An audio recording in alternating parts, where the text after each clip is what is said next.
Adelaide test का दूसरा दिन दोस्तों ख़त्म हो चुका है। कल पहले दिन के एंड के ऊपर मैंने आपको कहा था कि ऑस्ट्रेलिया रिलेटिवली एक बेहतर पोजीशन में है, एक अपर हैंड लेकर बैठा हुआ है एडिलेड टेस्ट के अंदर।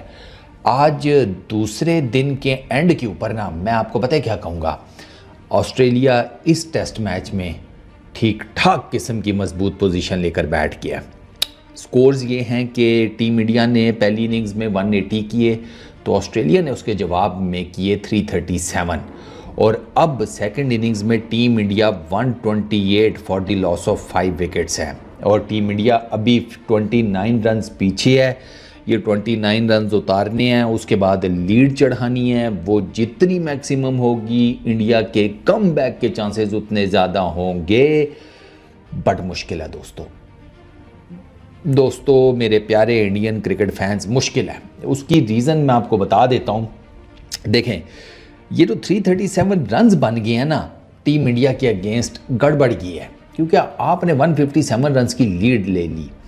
157 रन्स की लीड पिंक बॉल टेस्ट में against India is a really good lead, really good lead. ऊपर से Australian wicket, Adelaide, pink ball, less experience by team India, वो अब आपको नज़र आ गया होगा।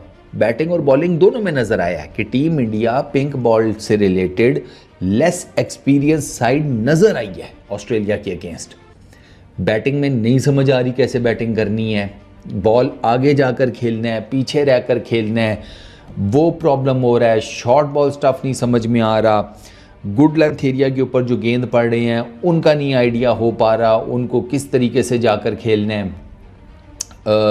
शॉट सिलेक्शन टीम इंडिया की मुझे पुअर नज़र आई है, डबल माइंडेड मुझे बैटर नज़र आए हैं। बॉलर्स का प्रॉब्लम ये था कि वो इतनी हैवी मूवमेंट जनरेट हो रही थी, उनसे कंट्रोल ही नहीं हो रहा था, इन पर्टिकुलरली तीसरे सेशन में आप। और प्लस आप ये देखें कल जिस तरीके से मैक्सवेनी और लैबुशे ने बैटिंग की थी फाइनल सेशन में, टीम इंडिया ने उस तरीके से बैटिंग नहीं की फाइनल सेशन में। वो बहुत कॉशियस दोनों खेले, ये ओपन खेले हैं। टीम इंडिया पॉजिटिव एटीट्यूड के साथ कुछ खेलने के चक्करों में थी, वो अभी तक उस तरीके का नज़र नहीं आया। मोटा मोटा मैं आपको बता देता हूँ, 337 रन सेकेंड इनिंग्स में किए। ऑस्ट्रेलिया ने 4 विकेटें बुमराह ले गए, उनकी 4 विकेटें जिसे कहते हैं सिराज ले गए, एक अश्विन को विकेट मिली, 1 विकेट रेड्डी को मिली।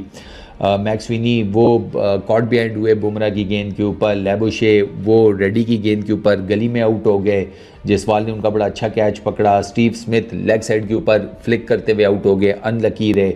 नॉर्मली उस किस्म का बैटर इस तरह आउट होता नहीं है, लेकिन बस वो स्मिथ की भी ना कोई किस्मत रोहित शर्मा की तरह की चल रही है।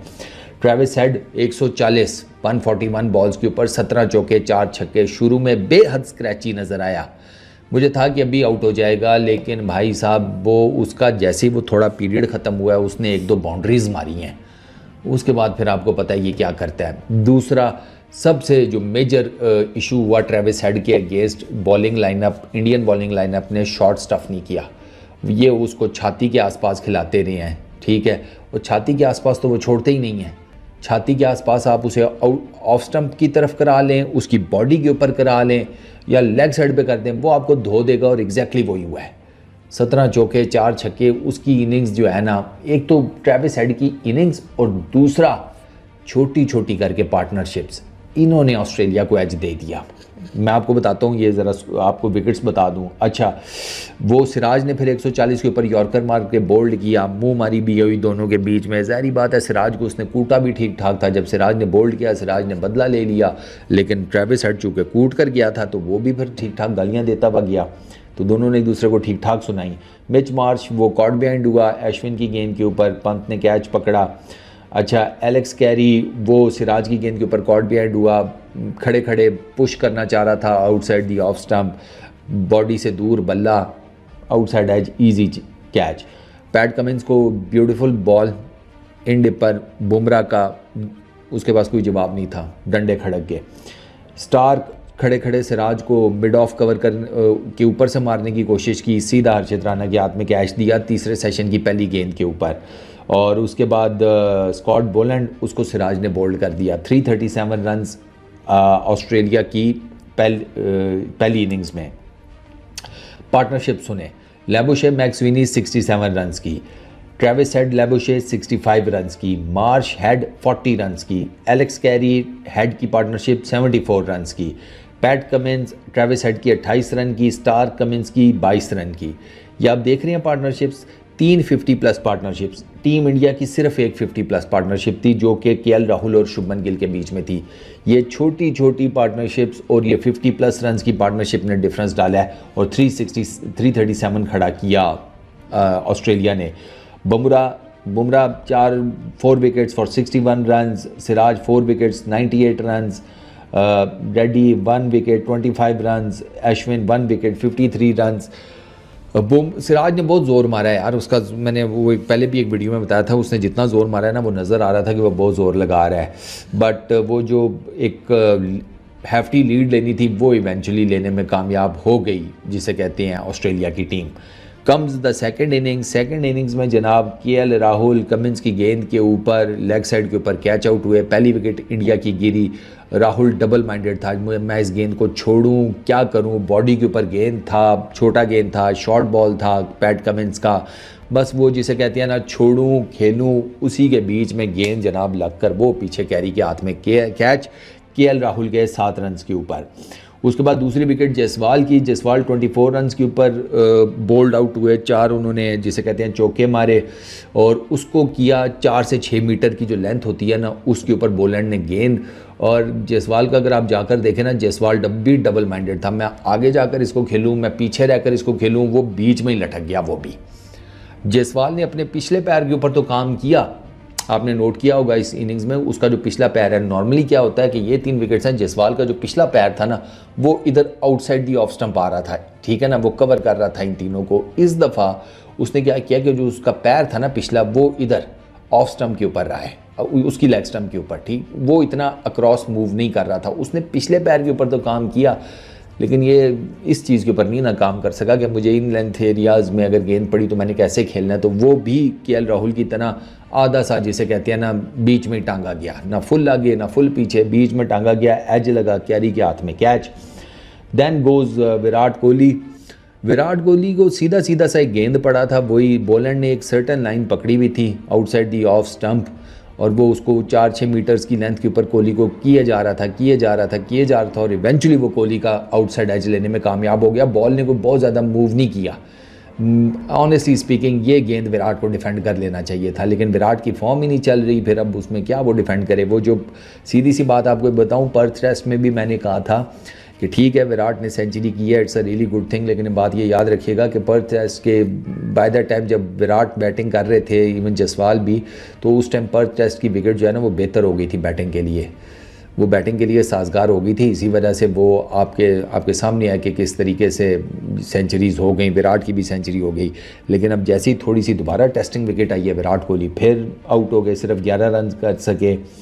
चौथी विकेट गिरी जनाब शुभमन गिल की, 28 रन के ऊपर ठीक ठाक बैटिंग कर रहा था, ठीक ठाक बैटिंग मारा उसने, स्टार्क ने इन स्विंगर, लेट इन स्विंगर बॉल, अब उसको बेचारे को शुभमन गिल को लगा होगा कि बॉल पड़ के शायद बाहर निकल जाए, लेकिन बॉल जनाब पड़ के ऐसी अंदर आई कि उसकी मिडल स्टंप ले गई। और शुभमन गिल चूँकि पहले इस तरह के इन स्विंगर के ऊपर आउट हो चुका है इस सीरीज़ में, तो वो पैड जो है ना वो पीछे पैड बचाने के चक्करों में होता है। अब जब वो पैड बचा रहा है और इन स्विंगर है तो उसका मतलब है कि उसका बैट और पैड के बीच में आएगा डिस्टेंस, और वो डिस्टेंस आपको नज़र आया और स्टार्क ने उसी डिस्टेंस में से गुजारा। ये प्रॉब्लम होता है कि जब आप LBW हुए में है ना इन स्विंगर के ऊपर, तो आप कहते हैं कि यार पैर इतना क्रॉस ना जाए कि पैड पे लगे तो मैं आउट हो जाऊं इन स्विंगर के ऊपर, लेकिन अब मनहूस मारा। फिर उसमें प्रॉब्लम ये है कि अगर इन स्विंगर पड़ रहा है तो फिर आपको हर जो इन स्विंगर है वो बैट से रोकना है। शुभमन गिल एक नहीं रोक सका। शुभमन गिल को वैसे बॉल बहुत आउट क्लास पड़ा है, बहुत आउट क्लास गेंद मारा है वो। मिच स्टार्क के 8 मैचेस में 46 विकेट्स हैं एडिलेड में day and night test matches में, 15 की एवरेज है। उससे नीचे जॉश हेजलवुड है जिसने 5 मैचेस में 28 विकेट्स ली हुई हैं। डिफरेंस चेक करें आप ज़रा, 8 मैचेस में ऑलमोस्ट 50 विकेट्स यार। वो फिर और वो किस तरीके से वो 50 विकेट्स लिया उसने आपको पहली इनिंग्स में भी साबित कर दिया और दूसरी इनिंग में भी जो उसने गिल को बॉल मारा है। पहली इनिंग में 6 विकेट, ये अभी उसकी 7वीं विकेट है इस मैच में। अच्छा, उसके बाद फिर जो 5वीं विकेट गिरी है वो रोहित शर्मा की है। रोहित शर्मा को किस्मत ने चांस भी दिया, लेकिन रोहित शर्मा जो है ना वो नहीं हो पा रहा, उनका कॉन्फिडेंस लेवल भी शैटर्ड है, बैटिंग भी नहीं हो रही। रोहित के बहुत मसाइल खुले हुए हैं, उनके फेशियल एक्सप्रेशन भी बता रहे होते हैं कि यार वो नर्वस है, वो नहीं हो पा रहा। दूसरी गेंद के ऊपर LBW की अपील हुई, अंपायर ने आउट दे दिया था, लेकिन वो तो फिर एक तो नो बॉल हो गई मिड स्टार की, दूसरा वो इनसाइड एज भी था रोहित का, तो रोहित वहाँ पर बच गए। लेकिन वो लक जो थी ना वो ज़्यादा देर रोहित का साथ उसने दिया नहीं। हालांकि रोहित ने एक बड़ी ज़बरदस्त किस्म की ड्राइव भी मारी outside the off stump cover drive, बड़ा खूबसूरत ड्राइव की थी वो विराट कोहली ने। रोहित शर्मा ने एक चौका, लेकिन इवेंचुअली फिर 6 रन के ऊपर ना जनाब पैट कमिंस ने रोहित शर्मा की ऑफ स्टंप उड़ा दी। बॉल अच्छा था, रोहित अपनी तरफ से तो फुल कवर कर गया था, लेकिन बस वही लेट हो गया, हल्का सा बॉल जो है वो आउटसाइड दी ऑफ स्टंप, या उसने गेंद का परला बाहर वाला किनारा जैसे मिस किया, टॉप पे जाकर लगा ऑफ स्टंप के। तो रोहित को यू कैन से कि बॉल भी बहुत अच्छा पड़ा, फिर उनकी किस्मत भी उनका साथ नहीं दे रही, तो रोहित शर्मा सिर्फ 6 रन बनाकर आउट हो गए। इस टाइम ऋषभ पंत बैटिंग कर रहे हैं 28 रन के ऊपर, रेड्डी बैटिंग कर रहे हैं 15 रन के ऊपर, दोनों जो है वो अग्रेसिव बैटिंग कर रहे हैं। ऋषभ पंत ने तो आते साथ ही पहली गेंद के ऊपर ही चौका मारा ना, विराट कोहली की विकेट गिरी हुई है, आया बॉल एंड बॉलिंग कर रहा है और उसको निकल कर जनाब खेला लॉन्ग ऑफ के ऊपर से चौका। फिर बॉल एंड को एक उसने वो स्विच हिट मारी, उस पे चौका, फिर पुल किए ज़बरदस्त किस्म के, उस पे चौका, फिर निकल कर बॉल एंड को एक दोबारा मारा, उस पे भी चौका। तो ऋषभ पंत तो लगा हुआ है चौके छक्के मारने, लेकिन कब तक मारेगा ये भी मैटर करेगा। रेड्डी 15 रन किया 14 गेंदों के ऊपर, 3 चौके तो वो लगा गया, और बेस्ट उसका शॉट डेफिनेटली वो जो उसने कवर ड्राइव मारी है पैट कमिंस को वो था। फुल लेंथ गेंद थी आउटसाइड दी ऑफ स्टंप, घुटना रख के अल क्लासिको किस्म की उसने कवर ड्राइव मारी है। और जो मैच की डे एंड की जो लास्ट बॉल थी उस पर भी उसने घुमा दिया था, इनसाइड एज हुआ, वो डीप स्क्वायर लेग की तरफ जाकर कैच चौका हो गया, तो वो टिका वो भी नहीं। ये लहदा बात है कि उससे जो पिछली गेंद थी जो सेकंड लास्ट बॉल थी मैच की, उस पर क्या हुआ कि चौथी थी या 5वीं गेंद थी, एलेक्स कैरी आगे आ गया बोलैंड की गेंद के ऊपर कि रेड्डी जो है वो क्रीज से निकल कर ना खेले, और उस पे क्या हुआ कि जनाब एलेक्स कैरी, यार उसकी मैं हैरान रह गया हूँ, उसकी कितनी बिजली उसके भरी हुई है, हालांकि 30 प्लस क्या है, उसने गेंद कलेक्ट की है ऊपर और खड़क करके उसने स्टंप्स उड़ा दी। 1 सेकंड का फ़र्क था, टोटल 1 सेकंड का। इसने जैसी उड़ाई है ना बेल्स, ठीक है, रेड्डी की, उसके बाद रेड्डी का पैर उठा क्रीज में, 1 सेकंड का फ़र्क। जिस टाइम बेल्स उड़ी हैं उस टाइम रेड्डी का पैर ज़मीन के ऊपर लगा हुआ था इनसाइड द क्रीज, और राइट एट द मोमेंट जब बेल शेल्स फड़क गई हैं रेड्डी का पैर उठा है। आप अंदाज़ा करें। अब लेकिन जारी बात है, अब आप फास्ट बॉलर के अगेंस्ट बिल्कुल सामने आकर कीपिंग कर रहे हैं विकेटों के साथ जुड़कर, जैसे आप स्पिनर्स को करते हैं, तो फिर आपको तो टाइम ही नहीं होता ना, स्प्लिट ऑफ अ सेकंड आपने डिसीजन लेना होता है। जैसे कैरी ने पकड़ा उसने लगा दिया, उसको लगा कि शायद इसका पैर उठाओ, तो वो लेबुशे भागता हुआ आया, उसने थपकी दी कि उसको लगा कि यार ये कुछ है, लेकिन वो लेबुशे की भी बात ठीक थी, लेकिन बस वो 1 सेकंड का फ़र्क था। बेल जुड़ गई थी और उसके बाद रेड्डी का पैर उठा। तो खैर अभी 125 for the loss of 5 wickets, ये सर टीम इंडिया का स्कोर है। 29 रन वो पीछे हैं अभी पहली इनिंग्स की ऑस्ट्रेलियन लीड से। 2 विकेटें बॉलैंड ने ली, स्कॉट बॉलैंड ने 7 over 39 run, 2 wicket PAT Cummins 8 over 33 run, 1 wicket Mitchell Starc 9 overs में 49 run. Team India need partnerships, बड़ी पार्टनरशिप्स। टीम इंडिया अगर 200 के अराउंड अगर कोई टारगेट खड़ा कर देती है तो उनका शायद कोई चांस बन सकता है। 200 से ऊपर ही कर लें तो ज़्यादा बेहतर है, लेकिन टीम इंडिया का अभी तक चांस मुझे मुश्किल लग रहा है इस टेस्ट मैच में। ऑस्ट्रेलिया ने बड़ा स्ट्रॉन्ग किस्म का कमबैक किया है इस टेस्ट मैच में, courtesy to pink ball, major courtesy to pink ball. Team India pink ball के against with the bat with the ball हमें स्ट्रगल करती हुई नज़र आ रही है। इस वीडियो में इतना ही, अपना बहुत ख्याल रखना, नेक्स्ट वीडियो में मुलाकात होगी, पीस आउट।